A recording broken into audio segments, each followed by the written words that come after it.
Presenter Ivan Gunawan merasa sakit hati oleh ucapan warganet di media sosial ketika ia sempat mengomentari Kesha Levronka, dilansir dari tribunnews.com. Igun, sapaan akrabnya, sempat melempar candaan ke Kesha Levronka soal gaya bernyanyinya. Alhasil, warganet yang tak suka menyerangnya. Ia dihujat berhari-hari oleh warganet sampai diejek seperti binatang. Tak terima dengan ejekan tersebut, Igun pun berencana mengambil jalur hukum. Igun menjelaskan bahwa masalahnya dengan Kesha Levronka sudah selesai. Akan tetapi, netizen masih terus mengejeknya. Ia sudah meminta maaf kepada Kesha Levronka atas candaannya di acara televisi.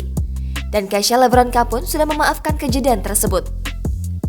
Sekedar informasi, permasalahan Ivan Gunawan bermula dari sebuah acara televisi yang diisi oleh Ivan Gunawan dan Astrid Tiar.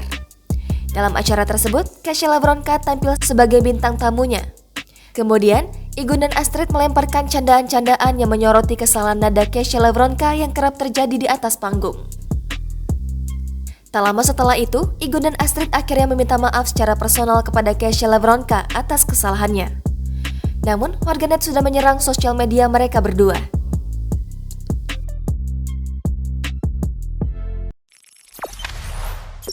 Jangan lupa subscribe, share, komen, dan like ya!